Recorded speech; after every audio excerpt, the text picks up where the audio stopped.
del notariado, se complace en dar la bienvenida a los notarios, abogados, funcionarios públicos, a nuestro invitado especial, así como al público en general, a este nuevo ciclo, segundo ciclo de capacitación webinar, actualización en derecho notarial y registral, que iniciará con la temática de derecho de sucesiones en materia civil y notarial. Ahora pasaremos a dar la palabra a nuestra máxima autoridad ejecutiva de DIRNOPLU, al doctor Fernando Eduardo Miranda Mendoza, quien él es paceño, abogado por la Universidad Mayor de San Andrés, es doctor en Derecho Privado por la Universidad de Salamanca y la Universidad Pública de Navarra del Reino de España, quien obtuvo la calificación cum laude en la defensa de su tesis doctoral. Realizó estancias de investigación doctoral en el Instituto Max Planck en Hamburgo, Alemania, y en la Universidad Ca' Foscari de Venecia, Italia. Cuenta con 2 maestrías en Derecho Privado Patrimonial en la Universidad de Salamanca y en Derecho Empresarial y Corporativo en la Universidad Andina Simón Bolívar. Cuenta con estudios de especialidad en la Universidad de Buenos Aires, Argentina, y en la Escuela Europea de Dirección y Empresa de Madrid, España. Además, realizó varios diplomados en diferentes áreas del derecho. Es especialista en derecho societario, derecho comercial, gobierno corporativo, responsabilidad social empresarial, derecho privado, derecho notarial y en derecho de daños. También es docente universitario en las más importantes universidades públicas y privadas, tanto en pregrado como en posgrado, y es investigador jurídico bajo las siguientes calificaciones internacionales: Max Planck Institute for Corporative Private Law and International Law for Junior Seniors. Doctor, paso a darle la palabra y la bienvenida, por favor. Gracias, doctora Leni Reinaga, por la presentación. En esta ocasión voy a estar de moderador en este webinar, que nosotros ahora vamos a dar una inauguración, y con mucha alegría para comentarles de que hemos ya pasado nuestro primer ciclo de webinars con 18 actividades académicas, tanto internacionales como nacionales, 7 webinars internacionales donde hemos tenido participación de diferentes países, como puede ser España, México, Ecuador, Guatemala e Italia, y de la misma manera tuvimos la participación de diferentes instituciones públicas y privadas para la actividad que tuvimos de nuestros webinars nacionales, y obviamente tuvimos la actuación de diferentes profesionales de alto nivel, quienes nos pudieron dar sus conocimientos y nos han brindado una actualización clara sobre diferentes actividades del derecho notarial en cuanto a otras ramas del derecho y actividades de interés para cualquier notario de nuestro país. Y ahora, como un compromiso del DIRNOPLU, vamos y arrancamos con nuestro segundo ciclo de webinars. Nuestro segundo ciclo de webinars consta de 7 actividades, en las cuales hemos invitado a diferentes universidades de prestigio de nuestro país e instituciones públicas y privadas. En este caso, vamos a avanzar y vamos a comentar el día de hoy con la participación de la Universidad Católica Boliviana, quien el representante va a ser el doctor Fernando Villafuerte. De la misma manera, la próxima semana vamos a tener la participación de la ITCUP, donde va a estar el mayor Costano, va a hablar sobre documentología y huellas. Después, posteriormente, vamos a tener otra actividad sobre derechos reales, sobre trámites en derechos reales, justamente para el tema de los notarios, donde va a dar la palabra el doctor Víctor Hugo Mercado. También vamos a tener a Fundempresa sobre el manual de procedimientos, va a ser el doctor Mauricio Mendivil y el doctor Cristian Ugarte. De la misma manera vamos a tener a la participación de la Universidad de Escuela Militar de Ingeniería EMI, donde va a estar el doctor Esedín Alarcón, de evaluar ética, responsabilidad y procedimientos disciplinarios del notario. Asimismo, vamos a tener nuevamente a Fundempresa, donde vamos a hablar de los trámites y observaciones frecuentes que pueden pasar en Fundempresa. Y finalmente vamos a tener las obligaciones comerciales relacionadas a la actividad notarial, donde vamos a tener la participación de la AEMP, la Autoridad de Empresas, bajo la doctora Jessica Rengel. Este es nuestro segundo ciclo de webinars, donde nosotros queremos difundir con ustedes el conocimiento, la actualización y sobre todo esa intención de ser mejores cada día para brindar un servicio más estructurado, más profesional y sobre todo de alto nivel, porque ese es uno de los objetivos de la DIRNOPLO en esta gestión. Buscar la excelencia del notario a través de su actividad en su despacho notarial, en su profesionalismo y en el buen trabajo de equipo que tiene de sus dependientes para que puedan brindar un servicio de alto nivel. Entonces, posteriormente, y también les comento, vamos a tener nuestro tercer ciclo de webinars. Entonces, igual, de la misma manera vamos a manejar. Vamos a tener nuevas sorpresas sobre lo que es nuestra página web, que ya les vamos a definir y los vamos a invitar también a la inauguración digital de nuestra página web, donde vamos a tener un mayor contacto con los notarios de nuestro país. Bueno, ya entrando en materia y entrando ya al punto fundamental de esta webinar, es la presentación del doctor Fernando Villafuerte Philipsborn, quien es abogado y docente universitario en la Universidad Católica Boliviana, quien el día de hoy nos va a dar el tema Derecho de sucesiones en materia civil y notarial. Voy a leer el extracto resumido de la hoja de vida del doctor Villafuerte. El doctor Villafuerte es abogado, trabaja en la profesión libre, es socio del bufete Villafuerte Claros. De la misma manera, en su formación académica, el doctor Villafuerte es licenciado en Derecho por la Universidad Católica Boliviana, tiene una maestría en Derecho Económico por la Universidad Andina Simón Bolívar, y de la misma manera realizó un doctorado en Sistema Jurídico Romanístico Latinoamericano, Europeo y Chino de la Universidad Tor Vergata de Roma, Italia. El doctor ha realizado diferentes publicaciones, entre ellas tiene el acercamiento a la realidad, ciencia, filosofía, Biblia, mitos y otros conocimientos incompletos. De la misma manera tiene otra publicación que es la Datio Insolutum Necessaria. Después ha realizado algunos estudios sobre el Código de Familia concordado, anotado y con jurisprudencia. Y también ha escrito sobre informática jurídica boliviana. Ha realizado distintos artículos publicados en prensas y en revistas jurídicas.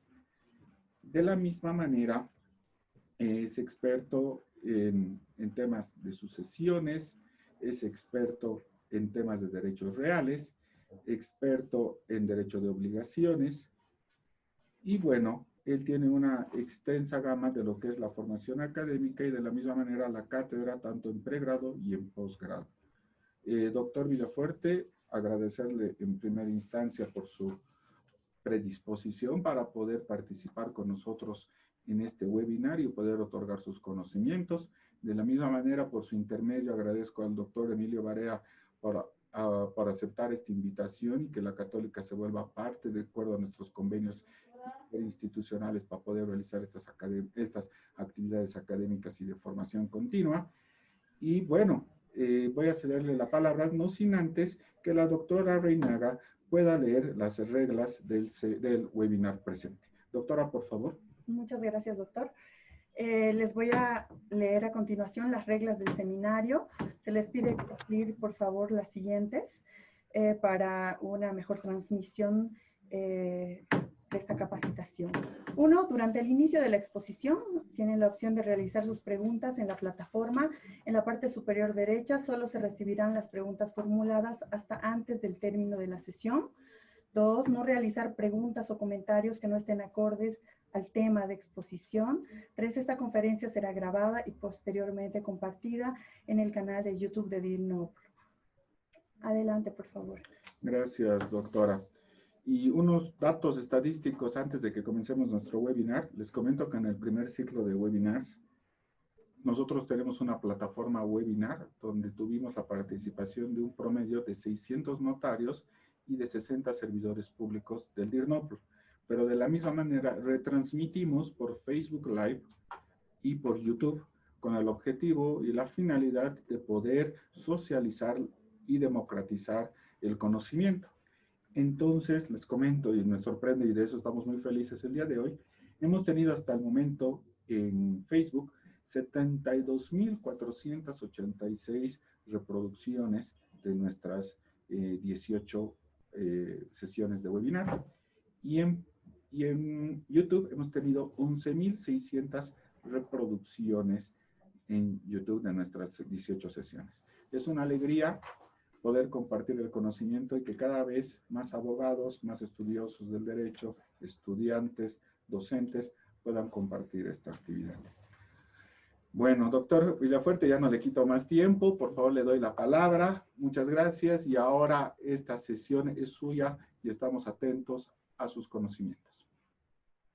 Gracias, doctor Fernando Miranda. Gracias, doctora, por la presentación que han hecho.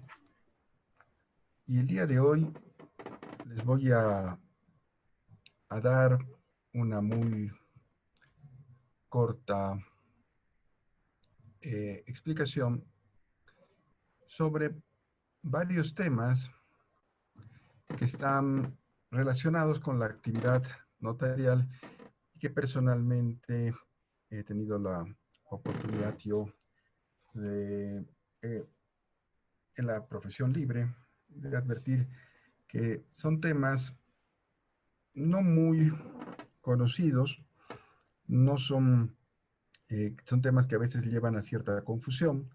Esto debido a que nuestro Código Civil, en la parte que se refiere al derecho de sucesiones, tiene diferentes fuentes, ¿no?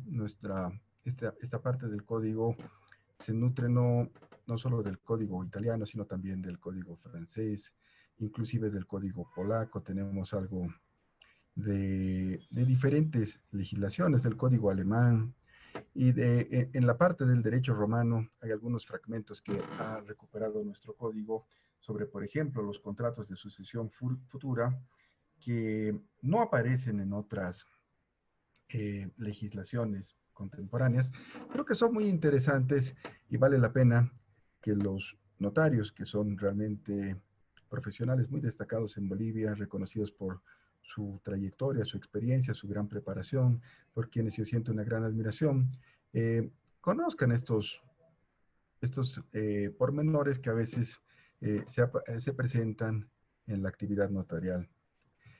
Bien.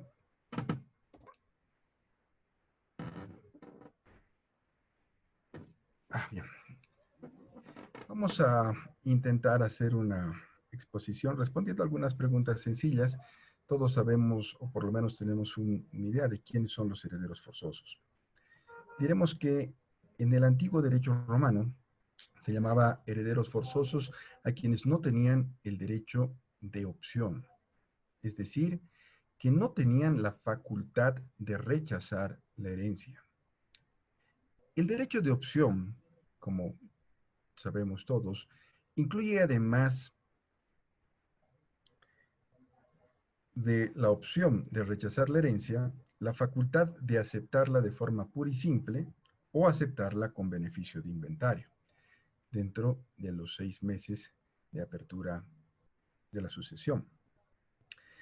Solo los menores de edad no tienen derecho de opción, porque sus representantes deben aceptar la herencia en todos los casos con beneficio de inventario, porque así lo dispone el artículo 51 del Código de las Familias. Y sus padres, que son sus representantes legales o su tutor, que son quienes van a aceptar esta herencia en la vía judicial, tienen muy limitados derechos para renunciar a una herencia, ¿no? El juez, bajo ciertas circunstancias y valorando la situación por la que los padres pretendan rechazar la herencia, va a nombrar, en su caso, un curador que se va a encargar de administrar esta herencia que ha sido en beneficio del menor. Bien, pero por otro lado, se llaman también herederos forzosos porque el pater familias en la antigua Roma no podía olvidarse en su testamento sin una justa causa de sus familiares más allegados. Tenía la obligación de desheredarlos o de instituirlos como herederos. Si no lo hacía, su testamento quedaba viciado de nulidad. Se trata de este instituto jurídico que está reconocido en nuestro Código Civil en el artículo 1252 de la preterición, y que también puede conllevar la nulidad, o como ha interpretado la jurisprudencia actual del Tribunal Supremo de Justicia, puede conllevar a la disminución de las cuotas partes de los herederos para incluir a ese heredero que fue pretericionado. Los herederos forzosos, de acuerdo a nuestra legislación, como saben perfectamente todos ustedes, doctores, son los hijos o los descendientes del causante y el cónyuge. Pero a falta de ellos, también se considera herederos forzosos a los padres o ascendientes. Ocurrió, pues, me ocurrió personalmente en un caso particular que atendí, que surgió la duda si una cónyuge podía heredar lo habido durante el primer matrimonio de su cónyuge. Me explico mejor. A ver, ocurrió, les voy a decir el caso como ocurrió. Ocurrió que un matrimonio adquirió varios bienes y tuvieron 4 hijos. Tras varios años, la esposa falleció y el esposo decidió contraer nupcias con una señora varias décadas menor que él y que además no tenía ningún patrimonio. Durante este segundo matrimonio, los esposos no adquirieron bienes y tampoco tuvieron descendencia. A la muerte del esposo, los hijos se negaron a reconocer a la cónyuge como heredera y le echaron de la casa en la que vivía con su esposo. La señora, que era analfabeta, se acercó a una notaría en la que le informaron que no tenía derecho sobre los bienes adquiridos durante el primer matrimonio, por lo que era indiferente que se hiciera declarar heredera o no. Esta información que le dieron a la señora, obviamente que no es cierta. Si bien los bienes adquiridos durante el primer matrimonio tienen el carácter de propio respecto al esposo, es decir, que no ingresaron a la comunidad ganancial del segundo matrimonio, es innegable que como viuda tiene derecho a heredar la misma porción que les toca a cada uno de los hijos de su esposo por disposición en el artículo 1062 del Código Civil. Y en este caso, que comparte la herencia con los descendientes de su esposo, le corresponde la misma legítima que a los hijos. Pero si su esposo hubiera fallecido sin dejar hijos, ella hubiera podido reclamar frente a otros legatarios o donatarios las 2/3 partes de la herencia, porque esa es la legítima que le corresponde a la cónyuge. Entonces surge la pregunta, ¿qué es la legítima? La legítima, como dice nuestro Tribunal Supremo de Justicia, es una institución de orden público que comprende la parte de la herencia que el decujus está limitado de disponer libremente cuando tiene herederos forzosos, que son los descendientes, ascendientes o cónyuge, y de la cual los mismos no pueden ser privados sin justa causa por actos a título gratuito. En el claro entendido de que los hijos, sea cual fuere su origen, son iguales ante la ley y su legítima es de las 4/5 partes del patrimonio de su progenitor, y solo la 1/5 parte del mismo puede ser dispuesta libremente por él, conforme previene el artículo 1059, parágrafo 1 del Código Civil. Norma que claramente establece que si a raíz de un acto de liberalidad, sea este en vida del titular o por testamento, se habría dispuesto de más del 20% del patrimonio, podría haber lesión a la legítima. toda vez que por disposición de esta norma, solo la quinta parte es de libre disposición. Esta fórmula normativa prevé la proporción del patrimonio que el decujus puede destinar a liberalidades. En esa lógica, el decujus, si no tiene herederos forzosos, puede disponer de la totalidad de sus bienes. Y en caso de que los tuviera, la liberalidad de sus actos sobre su patrimonio se limita a la proporción que indica la norma referida. De esta manera corresponde precisar que debe entenderse por liberalidad, la cual se halla inmersa en el artículo 1059 del Código Civil, y que según Manuel Osorio, en su obra Diccionario de Ciencias Jurídicas, Políticas y Sociales, la define como la disposición hecha a título gratuito a favor de otra persona, ya figure como donación, como legado o como institución contractual.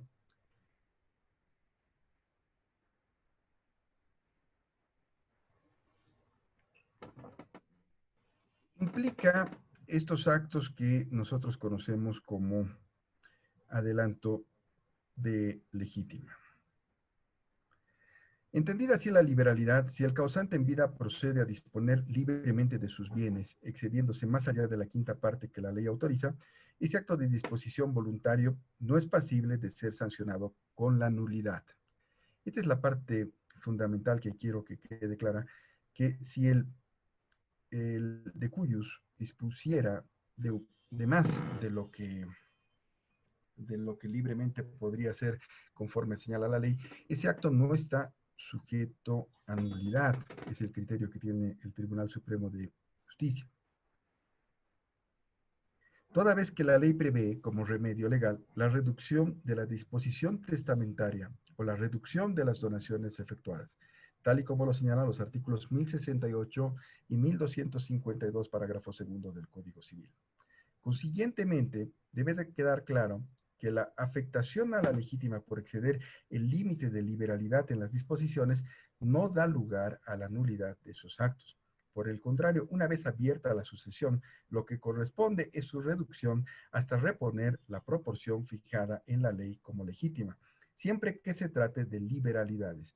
Lo contrario implicaría que todas las donaciones realizadas por el causante por actos entre vivos terminarían siendo nulas, lo que contrasta con el poder de disposición que faculta al titular el artículo 105 del Código Civil Sustantivo, que se refiere precisamente a lo que es el derecho de propiedad y a la facultad de disposición que tiene el propietario sobre su patrimonio.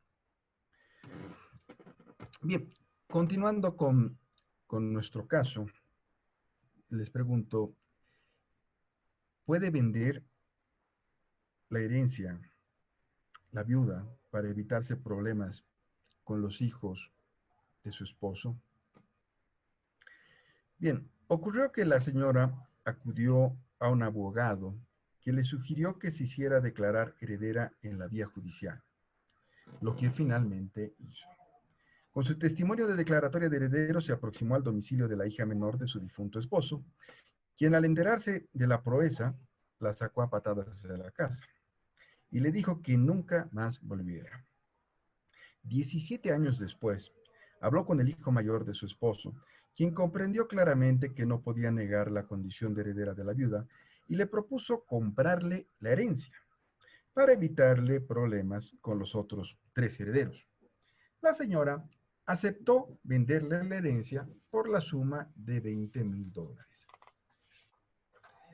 Se aproximaron a un abogado que le sugirió que hiciera una transacción, porque en su criterio la venta de la herencia sería un contrato inusual que no está reconocido en la legislación contemporánea. Además, les informó que una compra-venta estaría viciada por lesión, tomando en cuenta la desproporción entre el acervo hereditario y el monto que se estaba pagando. Desde luego que por costumbre no realizamos la venta de la herencia, pero en otros países como en España o en Italia, esta figura o este instituto jurídico es frecuentemente empleado. Representa una buena solución para quienes han aceptado la herencia y después cambian de opinión y deciden rechazarla. Y está prevista en los artículos 606 al artículo 610 del Código Civil.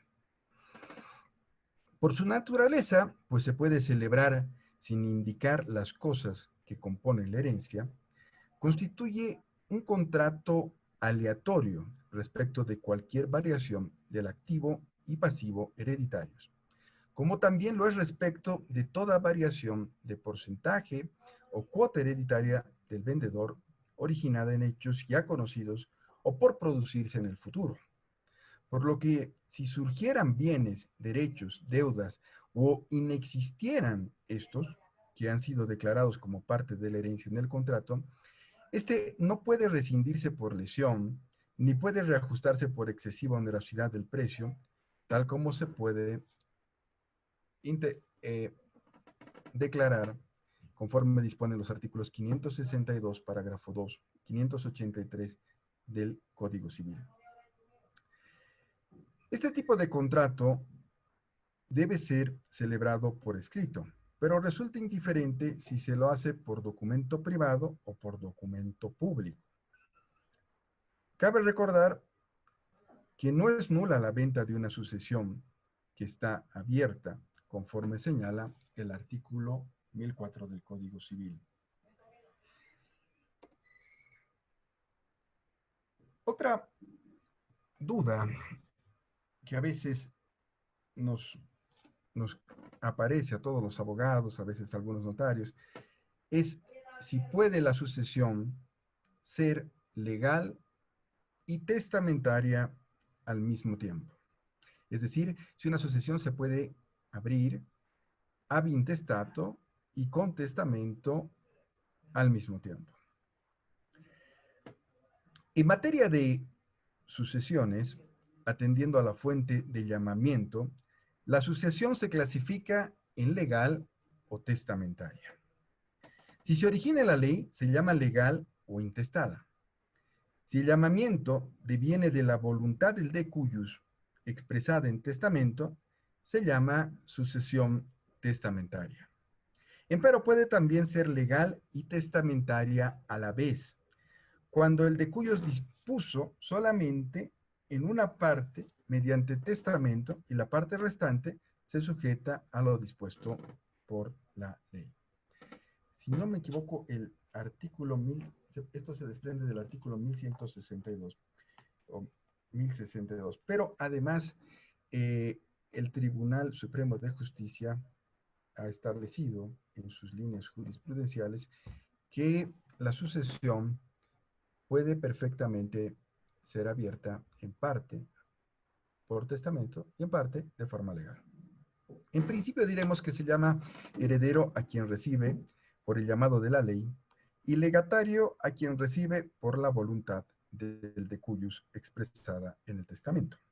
Es decir, aquellos que reciben una liberalidad del causante que puede tratarse de una cosa cierta y determinada, en cuyo caso es legatario, recibe precisamente ese nombre de legatario particular o singular, o puede tratarse de una cuota parte o de una alícuota del patrimonio del de cuyos, que forma parte de ese acervo, en cuyo caso recibe el nombre de legatario de cuota, conocido en el derecho francés como legatario universal, y en la tradición romana como legatum partitionis, haciendo referencia a quien recibe una alícuota de la herencia y no un bien objeto singular.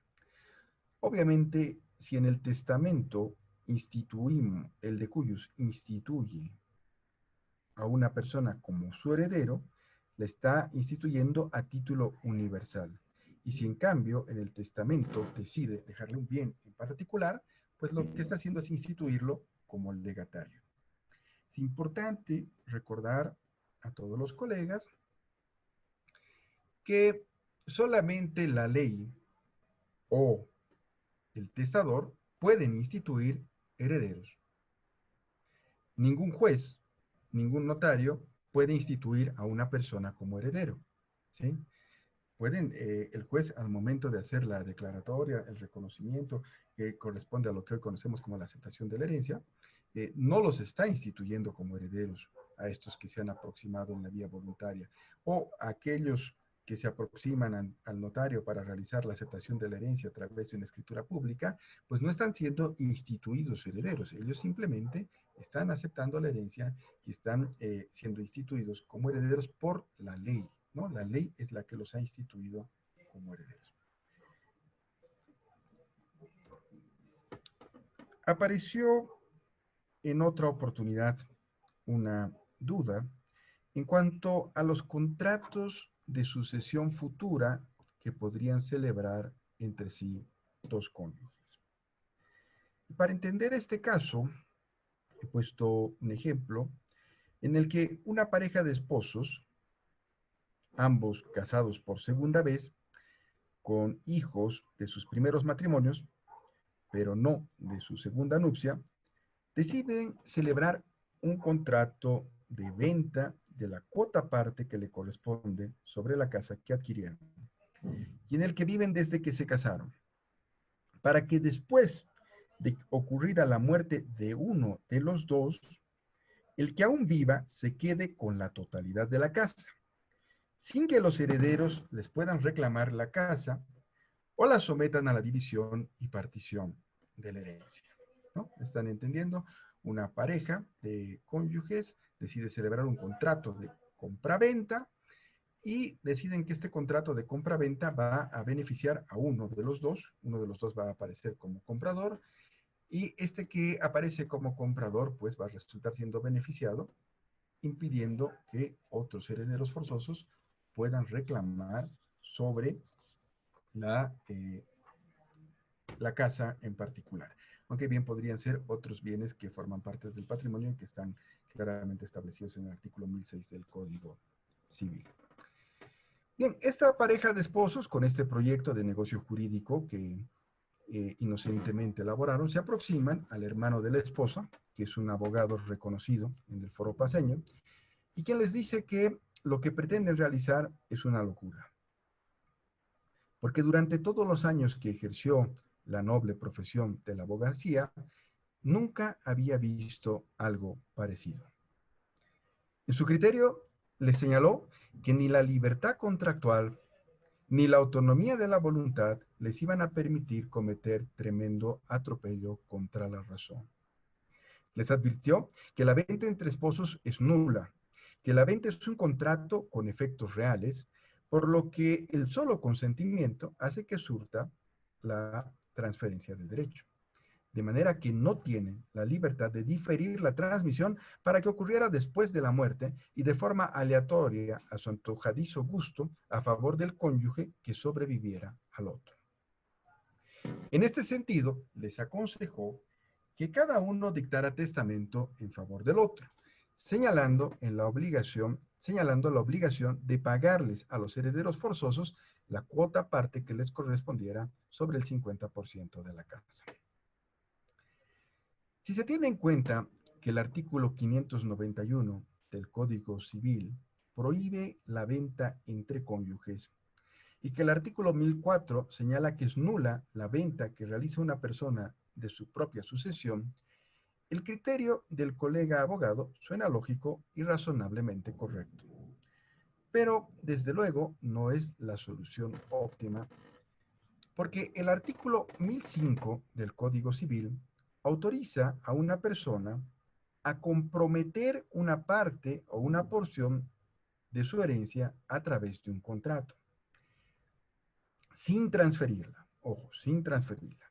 Y el artículo 1006 del Código Civil expresamente autoriza los contratos de adquisición preferente entre cónyuges. O sea, que es válido el contrato por el cual los cónyuges convienen en que el sobreviviente pueda adquirir el inmueble y su mobiliario ocupado como vivienda por ellos en el momento de la muerte de uno de ellos, pagando el valor apreciado al resto de los herederos forzosos una vez que ocurra la muerte de uno de los dos.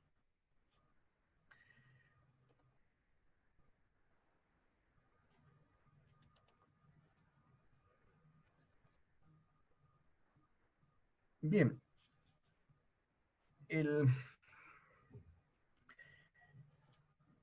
¿pueden los padres de un menor dictar testamento por él? Es una pregunta realmente compleja, porque sabemos que el testamento es un acto de última voluntad personalísimo y que los incapaces de testar no podrían hacerlo. Bien, diremos primero que para testar se necesita tener cumplido como mínimo solamente 16 años de edad. Así lo dice el artículo 1119 del Código Civil, ¿no? En el artículo 1119 están señalados todos los incapaces de testar.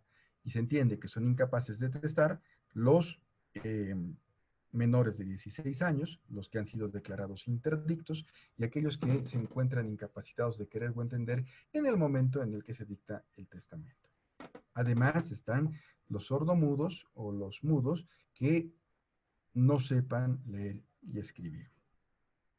Bien, sin embargo, conforme al artículo 1171 del Código Civil, se tiene que los ascendientes, es decir, no solamente los padres, el 1171 habla de los ascendientes, lo que incluye también a los abuelos, pueden hacer el testamento en representación del descendiente incapaz de testar. Solo en el caso que muera sin dejar herederos forzosos ni legales, ¿no? Entonces, cuando hablamos de que los padres pueden testar por el menor de 16 años, por el que ha sido declarado interdicto, por el que se haya incapacitado de querer o entender en el momento en que se dicta testamento, pues sí lo pueden hacer, solo con la única condición de que este incapaz no tenga herederos forzosos. Debiéndose tener presente, bueno, el 1171 habla de, hay que aclarar acá, esto es puntual, el 1171 habla de los ascendientes, porque la representación en línea directa es siempre en línea directa hasta el infinito respecto a los descendientes, pero no hay representación en línea ascendente, ¿no? Y en el caso de que tuviera padres, el menor, se entiende que los padres vendrían a ser los herederos forzosos y no habría una necesidad de que los herederos forzosos deban testar por su hijo, ¿no? Y solo en el caso de que el hijo no tuviera padres, es decir, que tuviera abuelos o bisabuelos que estén encargados de su custodia, en este caso ellos pueden testar por el incapaz.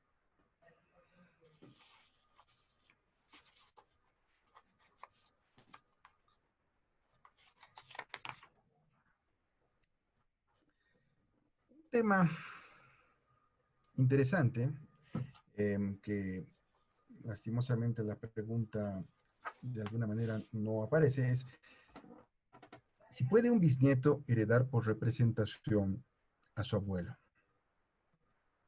¿Sí? ¿Puede un bisnieto heredar por representación a su abuelo? Ya la respuesta le hemos dado, en sentido de que el derecho de representación en materia de sucesiones es hasta el infinito, en línea directa respecto a los descendientes. Bien, ocurrió que dos hijos y un bisnieto se aproximaron a una notaría para aceptar la herencia de su padre y abuelo. Le explicaron al notario que uno de los hijos del decuyus había fallecido, quien tenía dos hijos, quienes también habían fallecido, pero que sin embargo quedaba un bisnieto de 8 años de edad que vivía con su madre. El nieto, a través de su madre, por mandato del artículo 51 del Código de Familia, puede aceptar la herencia solamente con beneficio de inventario. No se olvide, ¿no? Lo que necesariamente debe ser realizado ante un juez. La aceptación de la herencia con beneficio de inventario a favor de un menor no se puede realizar ante un notario de fe pública.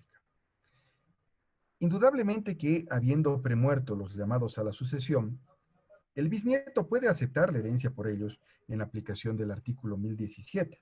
Y en realidad no es que el bisnieto puede aceptar por sí mismo, porque en este caso el bisnieto es menor de edad, sino quien va a aceptar la herencia por él debe ser su madre, que es la que lo representa en los actos de la vida civil. Sin embargo, los tíos que se aproximaron a la notaría no tienen no tienen facultades, no tienen poder alguno para representar a su sobrino, nieto, para aceptar la herencia en la vía notarial por él. En cumplimiento estricto, entonces, con lo dispuesto por el Código de Familia en el artículo 51 y con relación al artículo 1016 del Código Civil, el trámite de declaratoria de herederos con beneficio de inventarios debe ser necesariamente realizada o por la madre o por el tutor de este menor, demostrando en ese proceso voluntario que ha premuerto el abuelo, el padre, y que, eh, y que no existen, bueno, y que no existen otros herederos que pudieran reclamar por representación del mismo derecho. A este efecto deben presentar, obviamente, los certificados de descendencia del bisabuelo, el certificado de descendencia del abuelo, el certificado de descendencia del tío y padre, más el certificado de defunción del tío que también hubiera podido tener derecho, pero que ha premuerto sin dejar herederos forzosos. Entonces, la regla, en este caso, está prevista en el artículo 1090 del Código Civil, que dice que la representación es en línea directa en el caso de que se trate de los descendientes. Bien,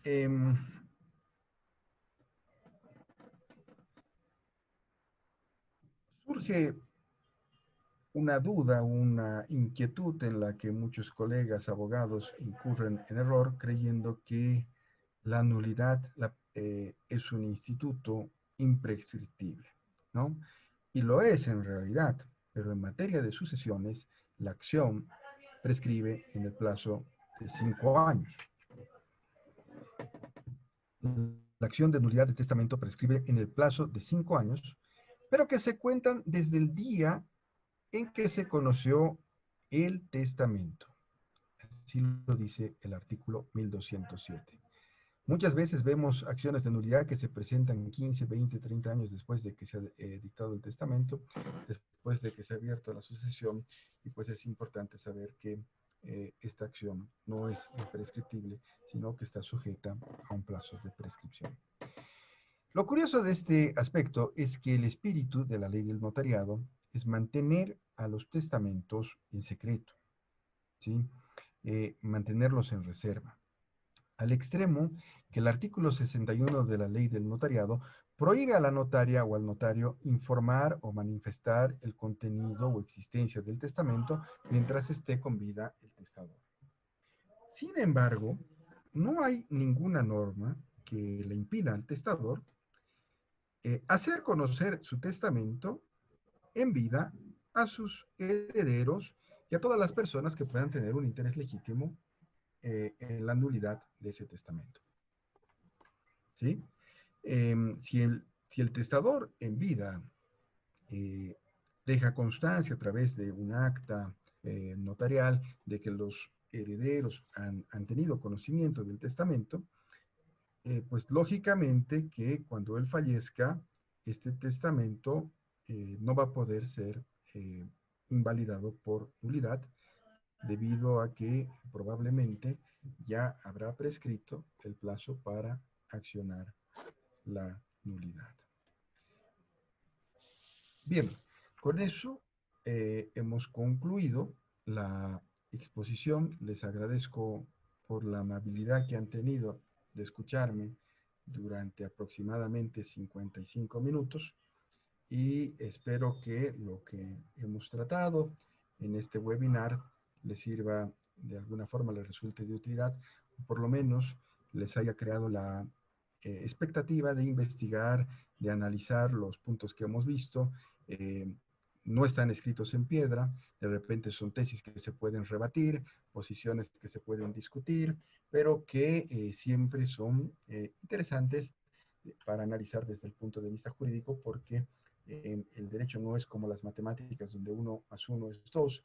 En el derecho siempre existen diferentes criterios, posiciones, visiones, formas de interpretar las normas, y que además que están siempre en constante cambio, ¿no? Más ahora que vivimos en un estado de derecho constitucional en el que la jurisprudencia ha cobrado muchísima importancia y está cambiando, hay siempre nuevas directrices y está actualizándose siempre. Bien, muchas gracias, doctor Miranda, doctora, por su atención. Gracias.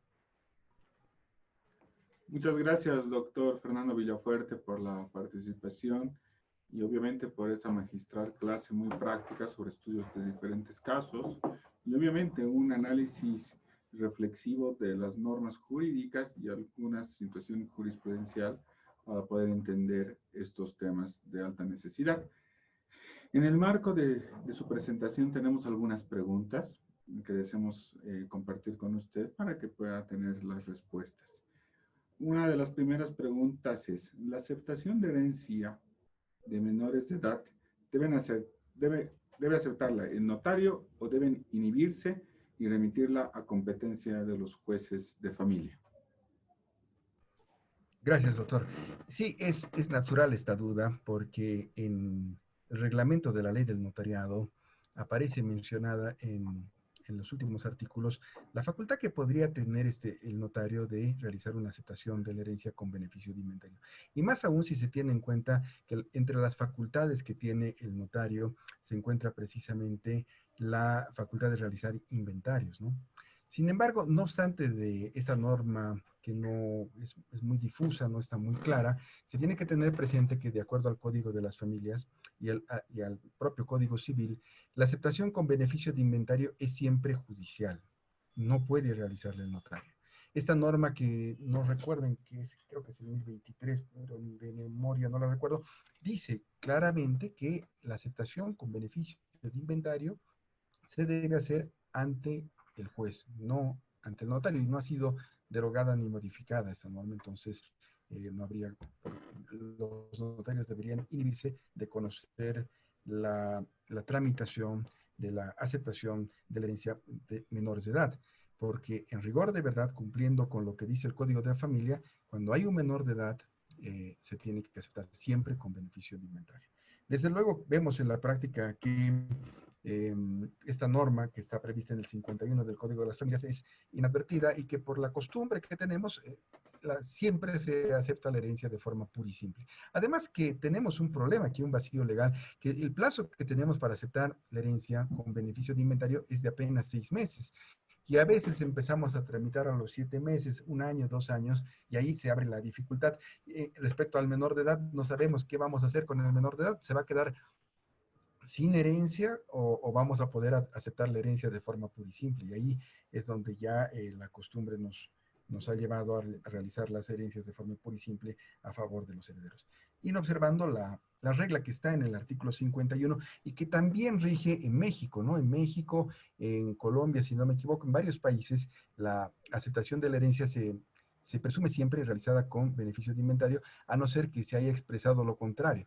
En Bolivia ocurre lo contrario, se presume que la aceptación siempre ha sido realizada de forma pura y simple y que más bien excepcionalmente va a ser con beneficio de inventario. Esa es la aclaración. Gracias, doctor. Gracias, doctor. Otra segunda consulta que nos han enviado nuestros notarios es, ¿qué diferencia hay entre la delación sucesoria y la vocación sucesoria? Bien, la delación, como dice nuestro Código Civil, ocurre ya sea por la ley o por el testamento, ¿verdad? A ver, quiero encontrar la norma para poder señalar bien. La delación de la herencia está en el artículo 1002, dice, la herencia se defiere por la ley o por la voluntad del de cuyos manifestada en el testamento, ¿no? Esto quiere decir que el notario no puede instituir heredero, el juez no puede instituir heredero, quien instituye heredero es la ley y quien va a o el de cuyos a través del testamento. La vocación, en cambio, es esta cualidad que tiene el heredero, que le permite, vocación viene de llamamiento, es el llamamiento que hace la ley a la persona que cumple con las cualidades suficientes para que se aproxime a la apertura de la herencia y reclame los derechos que están previstos en el si no me equivoco, por el 1008, ahí estaría la vocación. Se trata de dos institutos que están aparentemente unidos, pero que, como pueden ver, uno se refiere a la diferencia que hace la ley y el otro al llamamiento que hace la ley a los herederos que tienen la cualidad de herederos forzosos o legales según sea el caso. Esa es la explicación. Gracias, doctor. Tenemos una tercera pregunta. ¿Pueden los acreedores del de cuyos solicitar la aceptación de herencia en el caso de los herederos forzosos no la realicen por X o Z motivos? Sí. No solamente pueden aceptar la herencia a través de una acción, tenemos aquí la duda si vendría a ser una acción directa o una acción oblicua. En realidad, en mi criterio debería ser una acción oblicua, ¿no? Porque la acción directa solamente está prevista para los contratos de obra. En este caso estaríamos en una acción directa que podrían hacer los herederos, los acreedores que demuestran legítimamente que su deudor es un heredero que para proteger el patrimonio que pertenece al acervo hereditario ha venido de forma negligente o dolosa, ha venido dilatando la aceptación de la herencia. Entonces lo pueden hacer.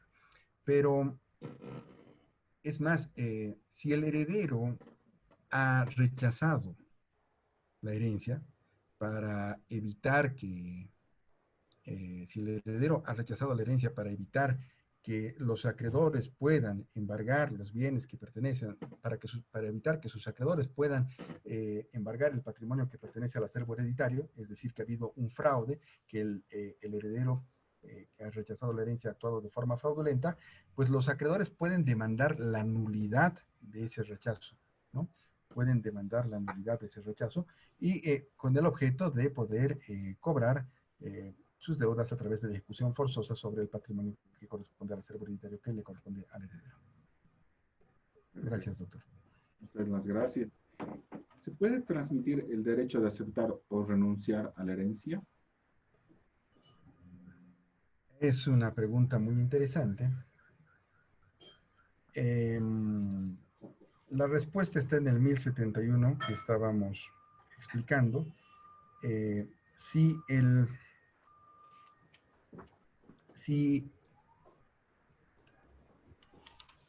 habría fallecido el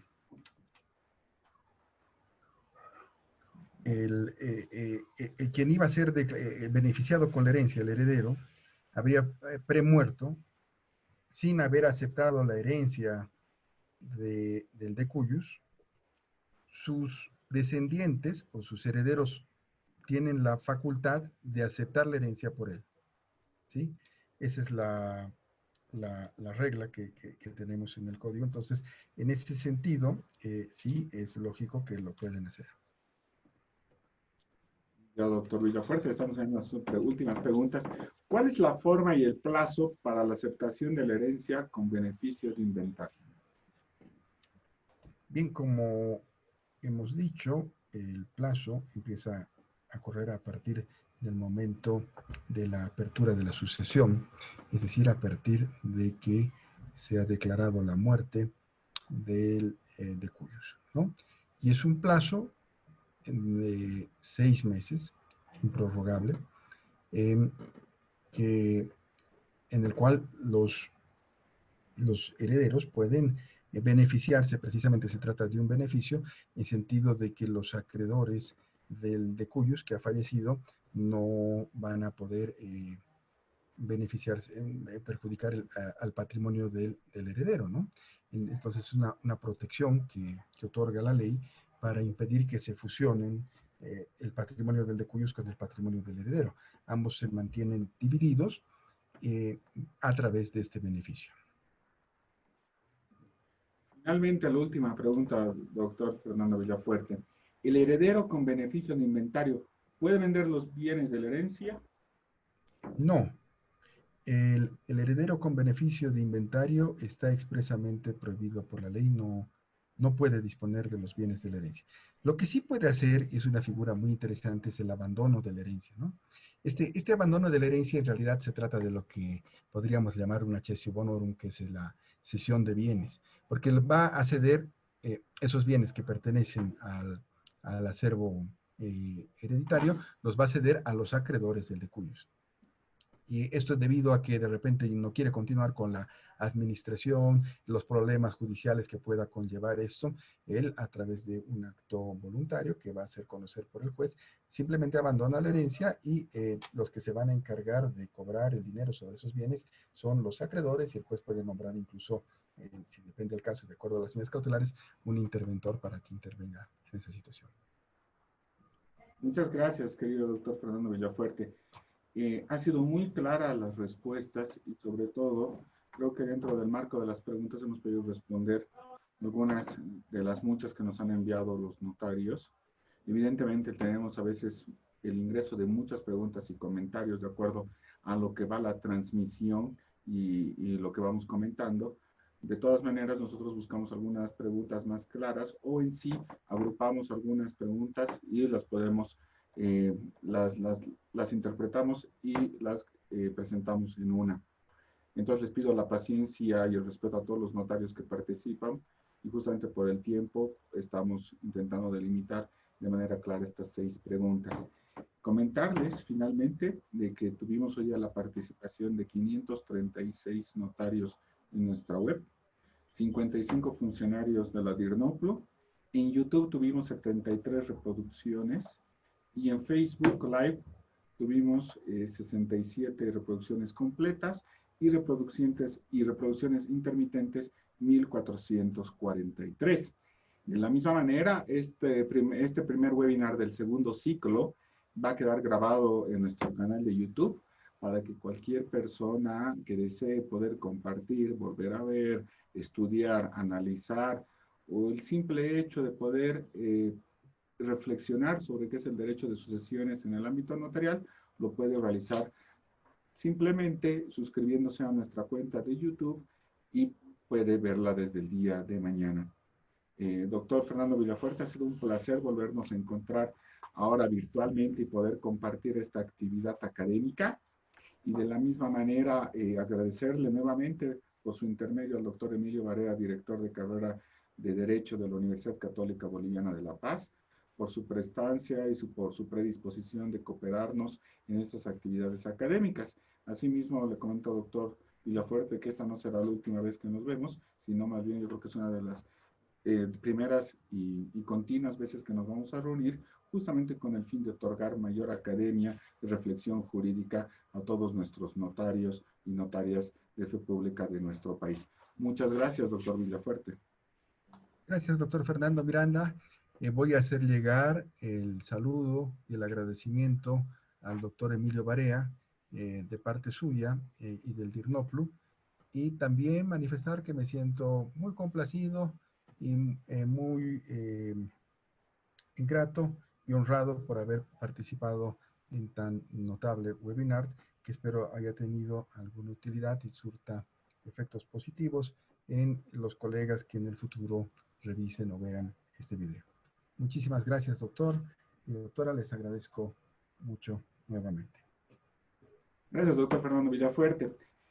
Bueno, para concluir, agradecer a todas las notarios y notarias que nos están viendo en esta transmisión en vivo, de la misma manera a todas las personas estudiosos del derecho o interesados en esta área por compartir y por ver nuestras transmisiones en vivo, y invitarles nuevamente al segundo webinar de este segundo ciclo, que se va a realizar el 3 de agosto del presente año a las 13 horas, donde vamos a hablar sobre documentalogía de ferias, que la exposición va a ser por la CUP, donde vamos a tener la participación del mayor Costano, quien nos va a cooperar con esta actividad académica.